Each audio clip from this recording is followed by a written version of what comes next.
Good morning. Good morning, people of God. Good morning, Dr. D. J. Robinson. Dr. Dejambra is here right now this morning with you. I want to just share this morning.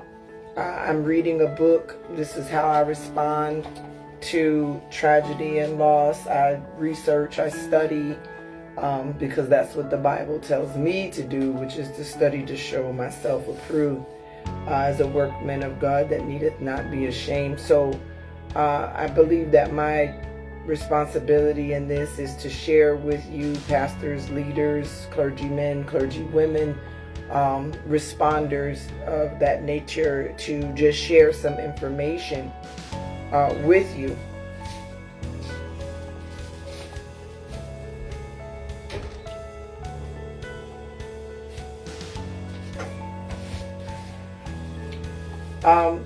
So I want to just read this to you. Basically, it's a practical guide for ministering to grievers. It's called Complicated Loss, Difficult Death by Rosalind A. Caravan, PhD.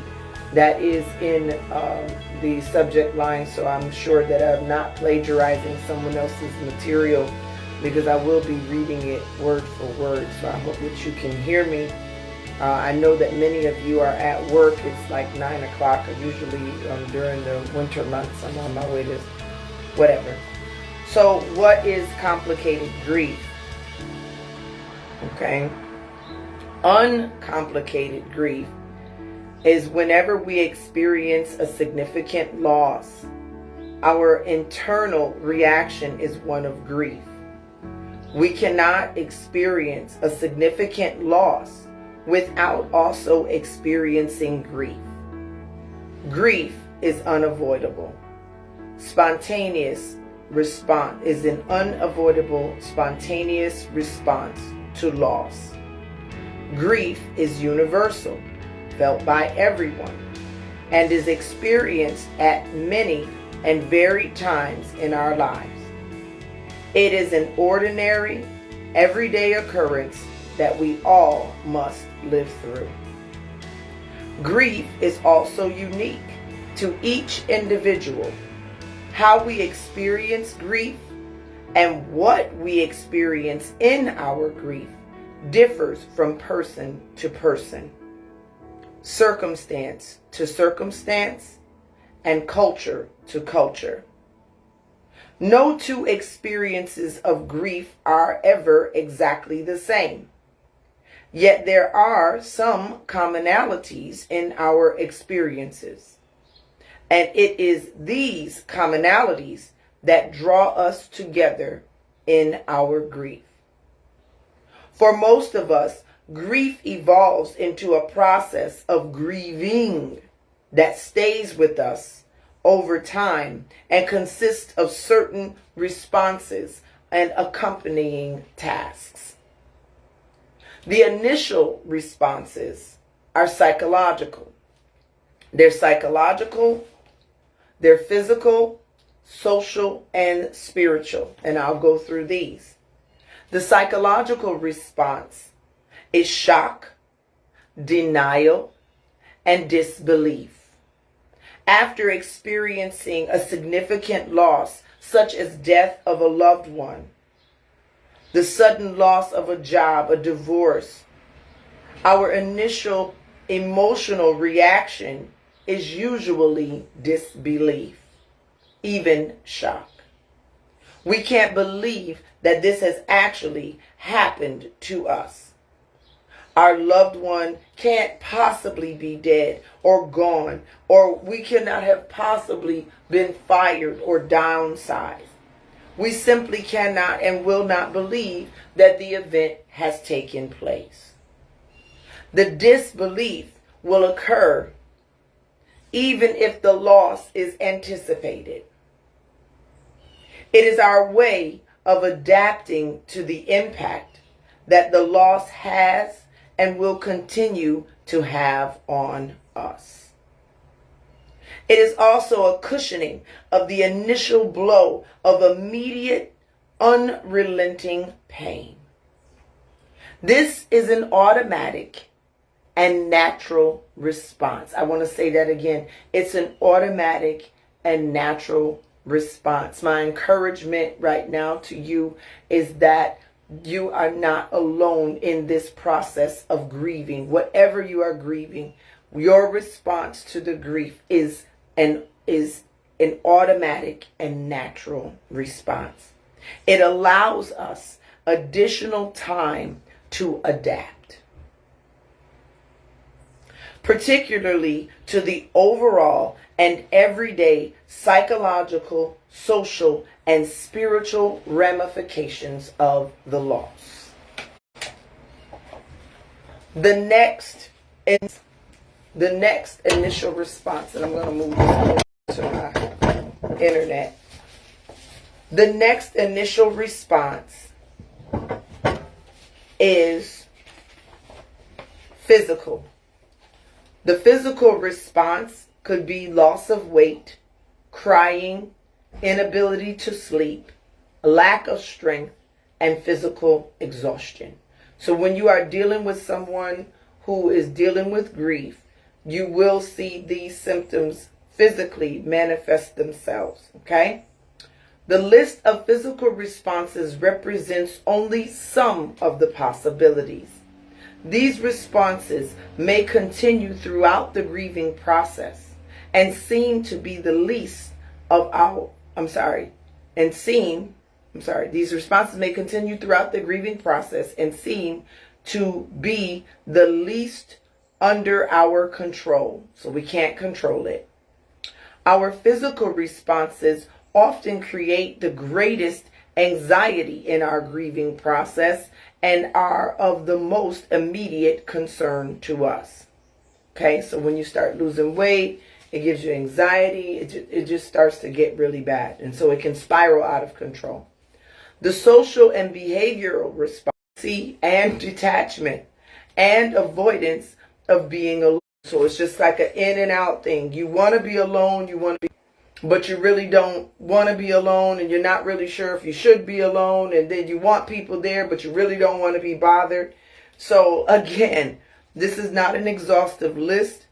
Initially, our social response is to detach from social activity while desiring the companionship and support of others. Behaviorally, we become forgetful and find that we act ineffectively and unproductively at work, at home, and in social situations. So some of this, sometimes I think that we can attribute a lot of our forgetfulness, a lot of our unproductivity.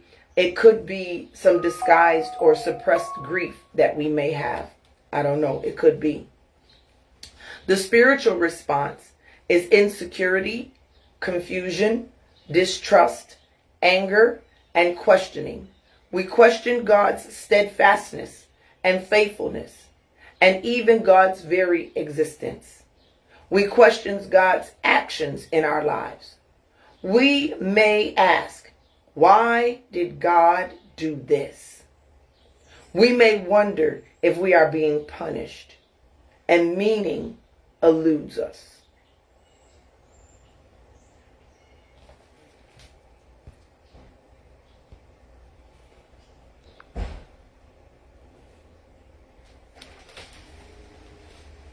So, those are our initial responses. Were we ready? The next one that we have is the continuing responses. So, the author says we cannot remain in shock and disbelief for very long. All too soon, the reality of loss begins to set in, and we enter what is described as the middle of the grieving process. This response to loss lasts the longest and is the hardest to get through.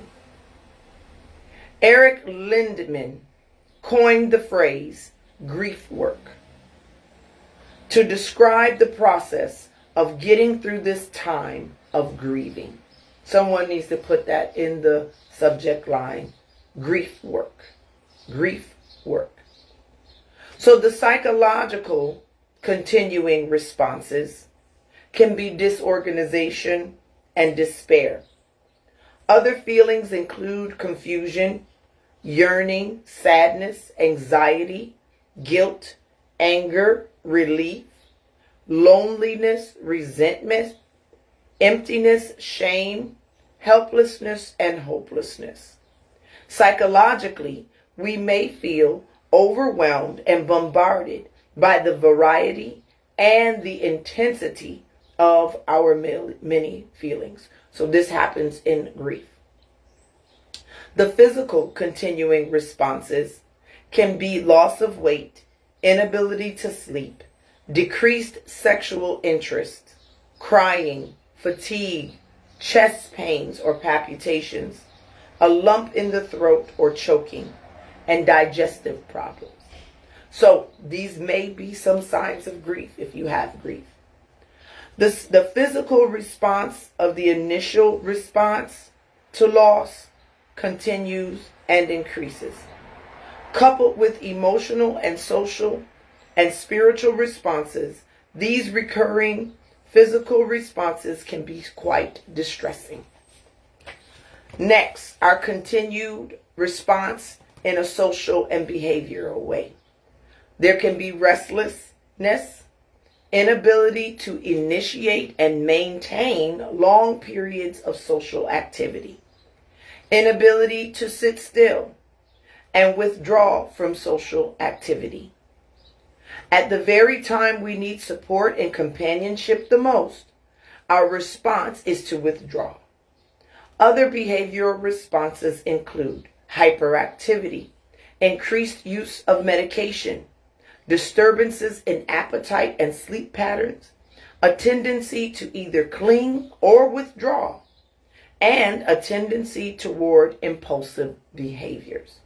If you are dealing with grief, these are some of the continued social and behavioral responses. In the spiritual realm, we may feel loneliness, a fear of being abandoned in our grief, and a need to be comforted, supported, and loved. We may ask these types of questions. Where is God in our pain? Who is this God who has caused so much suffering? We may desire the presence of God and the presence of others, yet often feel only their absence. So, those are the two stages, and then we'll go to the third stage. You have your initial response to grief, you have your continuing response to grief, and now the culminating response to grief. The word culminating means to reach the highest point or the final stages of something. In one of the books that I had in seminary, and of course this is one of the books from seminary as well, but in one of the books that I have for seminary, I think it was, is it Walter Wink? No, it's Walter Brueggemann. Walter Brueggemann in the Message of the Psalm says that we go through orientation, we go through disorientation, and then we are reoriented. The process of grief, I'm encouraging you, does the exact same thing. We are oriented, we go through disbelief, we are disoriented, and then we come through a reorientation, which is a culminating response. So the culminating response is the process, is the end result of a series or a process of events.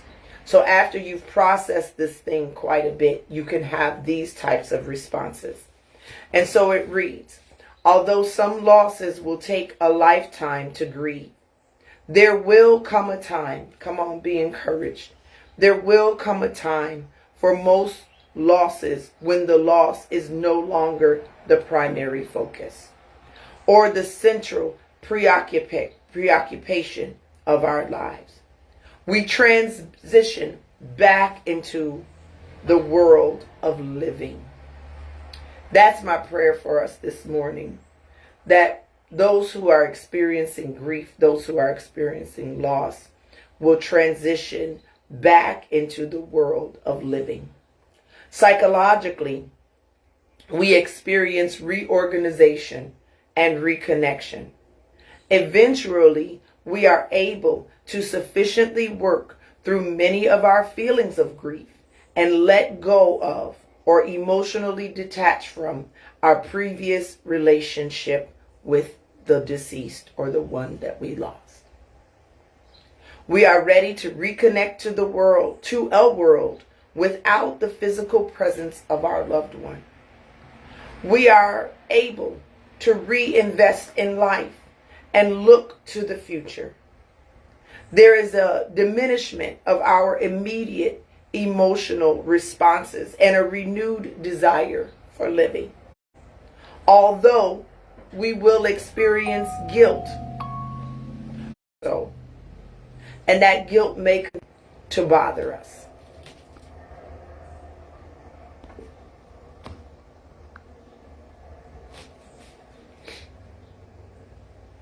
We will still find that we are able to reconnect to the world. So you have to push. You have to push past it. You have to push past the guilt. You have to push past the guilt of moving on.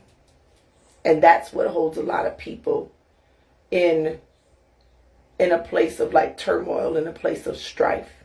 But we have to push past that guilt. Physically, we can return to a pre-grief status and increase sensitivity and vulnerability. Although our life, including our physical health, will never be the same, the intensity and number of our immediate physical grief responses will diminish. A severe immediate physical response may occasionally occur, but it will be a temporary experience. Our physical health may be somewhat weakened from the toil of working through that emotional, physical, social, and spiritual grief, right? But we will eventually recover if you start the process soon. The social behavior that will come when we reach the final stage of grief. We will be able to re-enter the social world, an establishment of a new identity, and trying out some new behaviors. Now this one I have some notes in because for many, this will be the hardest and most frightening part of the whole grieving process. Starting over.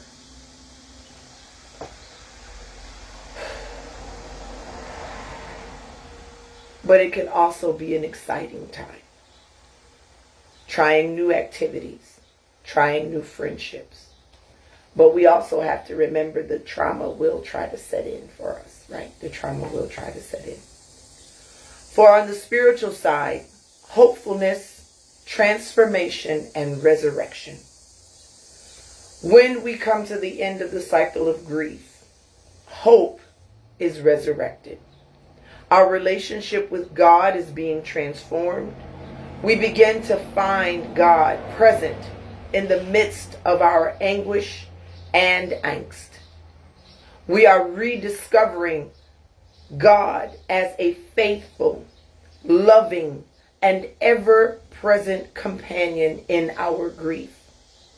We may once again proclaim God as a God who suffers with us and as a God who has a preference for the grieving. So there are some tasks and some practical applications that we must do when we are grieving. The tasks of grieving are related to the responses of grieving. The responses of grieving are how we experience our grief. Physically, emotionally, socially, spiritually. But the tasks of grieving are what we need to do to get through our grieving. And these tasks include accepting and understanding that the loss has occurred. You have to process it intellectually. Experiencing and expressing the emotions and reactions of grief, and accepting that the loss has occurred. Sometimes we don't want to accept it. We have to adjust to an environment of loss. So there will be certain things that you will see that may trigger you. And this is all types of loss. We're not just talking about violent death. We're talking, all death is about violence. But any type of grieving, any type of loss that you have experienced, any type women, any type men. And so he says that you adjust to an environment of loss. And then you have to let go of the attachment to what was lost. You emotionally relocate the deceased, which means you have to put that in a different place in your mind. Sometimes you're going to pick up the phone and you're going to want to call and hear that person's voice, but emotionally, you're going to have to relocate that person. You're also going to have to assume a new identity. Who are you without that person being present here? Right? You have to assume a new identity. You may have to reintroduce yourself. You may have to establish some new boundaries with people and places and things.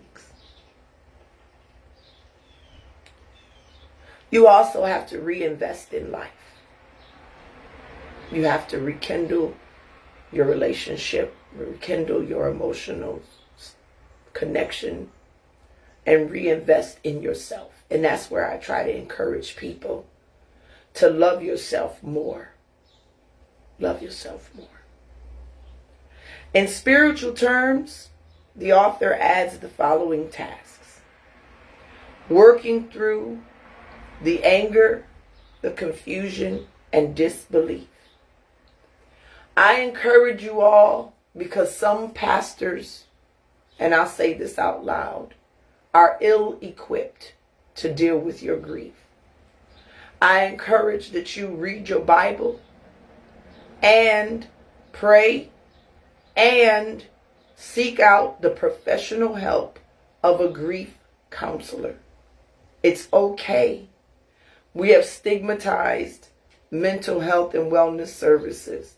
Now, is everyone going to understand, and is your insurance going to cover someone that's good? Probably not. But there are tons of programs here in the city, especially impoverished, saturated cities, that you can seek out mental health services and grief services at no charge, no cost to you, right? Somebody's paying for it, but it's at no cost to you. Also, you need to work through and find meaning in loss. Find the reason. What is God trying to tell you in this loss?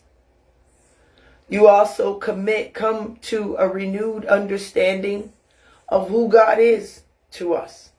Not just us individually, but who is God to us collectively when we're talking about collective trauma and responding collectively to grief. And then reconnect to God. These are some spiritual tasks that you have to do. You have to reconnect to God in the best way that you know how. And everybody has a different way. So we as pastors and leaders and clergy, women and men, or people who consider ourselves spiritual, should not judge how people reconnect and find their way to God.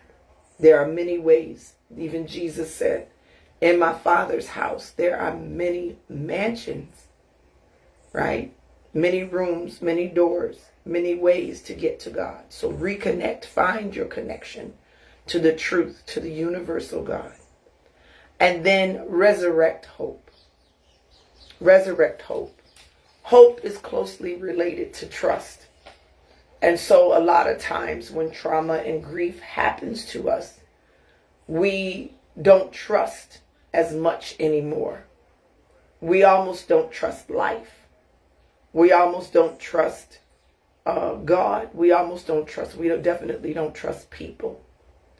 And so when these things happen, we have to resurrect hope. We have to go back to the drawing board, go back to some beginning stages in our life, and attach ourselves to whatever hope that we can. The Bible says that if there be any virtue in you, you think on these things, whatsoever things are true, whatsoever things are just, whatsoever things are of a good report. If there be any virtue, any hope in you, then think on these things. My encouragement to you, I hope that this helped you.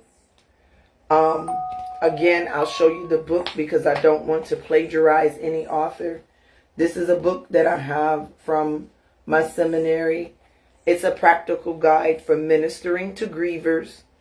It's called Complicated Losses and Difficult Deaths by Rosalind A. Caravan, PhD. And I just felt the need to share that with you, to let you know that what you are going through is not uncommon. You are experiencing a very natural response to grief. I will come back tomorrow, or I may put these videos on my YouTube and read through and do a Bible study with some of these pages in this book to help us to process our grief, to process our trauma, to resurrect our hope, right? Endurance, to live as God, with God, and through God, right? To get back to a place to where God desires us to be, not where people want us to be. Grief can take as long or as short as you want it to. It's just that you need the necessary tools. So as Dr. Dejambra Julian Robinson, I am offering this to you, and this is my way of praying. This is my way of ministering. This is my way of preaching and giving you what God has for me to give to you. My prayer for you is that you adapt to life in your midlife, that you adapt in your last to almost ending stages, in your culminating stages of life. This stage from 40 to 65 is a culminating stage. And what the enemy wants you to do is to get stagnated. He wants you to get stuck. And he will bring as much terror and as much grief and as much confusion and as much trauma as he can possibly bring to you. I'm telling you something, people of God. Resist the devil. Submit to God. Resist the enemy. Submit to good things. Submit to the peace and the love and the faithfulness and the gentleness and the kindness and the long suffering that comes from within you. Submit to the God in you and resist the evil, resist the devil, resist Satan, resist the Antichrist spirit, resist the temptation to backbite, resist it, and get into your quiet place. Tap into the God in you, however that goes. If it's music, if whatever it is that brings you to a quiet place. And if it doesn't work anymore, it just won't work anymore. And you'll have to make the change. I hope that this has helped someone today.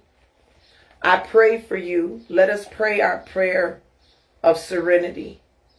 Dear God, we ask you to give us